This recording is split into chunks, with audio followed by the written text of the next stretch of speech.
Okay, my friend, there's a bit of a theme that has started. We're 5 games into a Premier League season. There's talk that 1 or 2 managers are under fire. Graham Potter certainly would be one of those. I mean, some rumours that, they're looking at an interim between now and the end of the season. That Potter is under real pressure. A 2-1 loss to Crystal Palace. Another goal conceded from a corner. Bad defending yet again.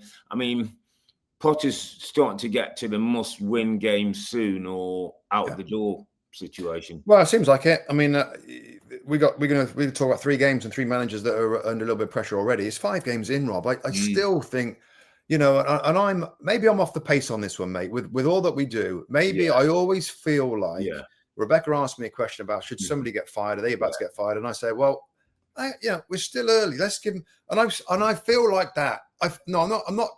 I'm not crazy, and I know that you can't keep being in the second bottom in the league, after having time last year and a preseason and some new players. I get it, but I still think 5 games in, a few more, please. Like that, but it seems like I'm the outside guy, and everyone's saying where it's going to go. 24 hours, and Graham Potter's going to get a phone call, and by we're recording this at Monday, kind of lunchtime Monday, and maybe it's going to happen imminently, but I would just think a few more games. Let's see if he can start to find something before you start. It's 5 games in. There's 33 games left. And the commitment you make to a new manager, Rob, and the staff and everything else, and and it seems very easy for me, you, or any pundit or fan to say, fire him, let's get somebody else in.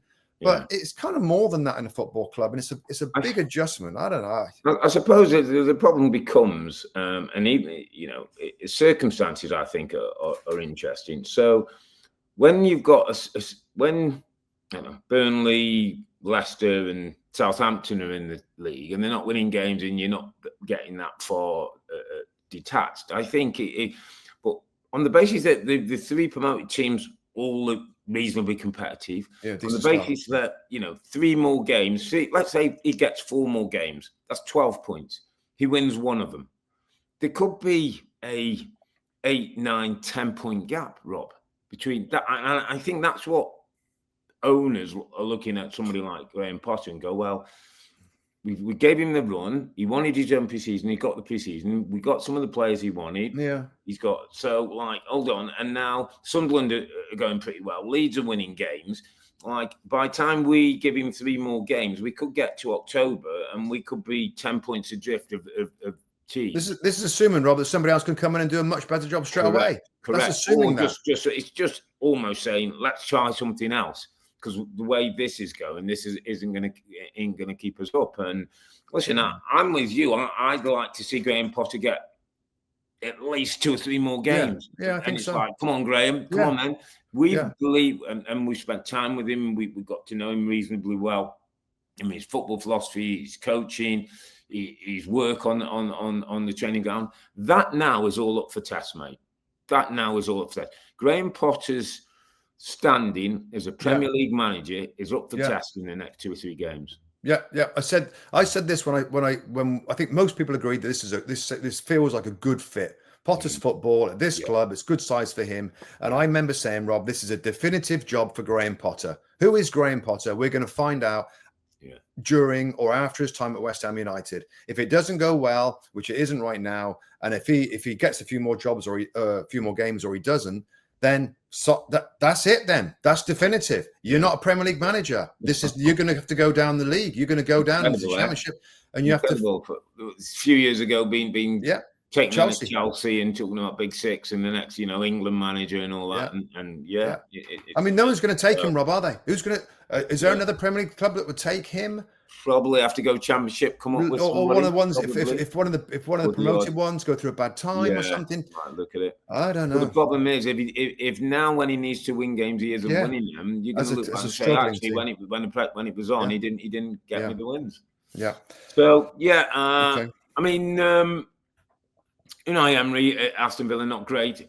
Things not particularly going well for them. Only 1 goal scored at the weekend against Sunderland. Apparently shook hands and went down the tunnel a little bit before the end of the game in frustration, I think, at what he's seen. I think we both sort of had this kind of very weird feeling at Villa at the start of the season, like something's just not right. They've lost a little bit of their fizz, and We go back to the Champions League, and they didn't get in the competition. That the goal that was ruled out for Morgan Rogers. They end up in the Europa League. It just feels like they lose one or two players. Ramsey goes to Newcastle, PSR numbers and things. Just feels like the club needs to unite itself again. He's a top manager. I have every confidence that he'll get Villa back up the league and more competitive in all competitions. But even the great experienced managers may go through difficult times. Yeah, this is probably the most surprising thing of the season so far, Rob. Aston Villa. And the longer it goes, all of a sudden, them little spotlights that fly that go on different clubs and stuff and different managers, it's all going to come on Unai Emery soon. And I don't get it, and I do get it. I understand the staleness thing that we've talked about, and not adding the excitement that they thought they were going to do for the Champions League. I get the fans are a little flattered, but this is what Unai Emery gets paid for, Rob. The good times, you're going to love them. This is a bad time right now for Unai, and now it's going to show us all that you can find a reset button or do something. It's crazy. It's amazing. 1 goal scored. They can't, Sunderland away. They have a man extra, didn't they? Did they have a man extra? There was a sending off, wasn't there? Yeah, Sunderland had a man sent off. The fullback sent off in the first 35 minutes. And it's a team. It's crazy. It's crazy. And when you're not going well, you're not going well. And he's got to find a way to do it. I don't think he's in our little segment here of managers under pressure. 5 games in, managers under pressure. Yeah. And of course, for what he's done at the club before. But we're not throwing him in that. We're not throwing him in the pressure too much. But it's just like, wow, this is a very surprising start that's gone on now. That's 5 games. And, usually you'd expect, you can understand the first couple of games or something, that they start winning again. And they're way too good to be anywhere near the bottom 3. But they are right now. And that's why we just mentioned them. So it's like, okay, we're just looking at this and with the thought of, if it doesn't start winning, then there's going to be spotlight from the media, from the local papers, everything to say, well, hang on, what's changed, Unai? Why this isn't right? We shouldn't be down here. Yeah, the pressure will mount.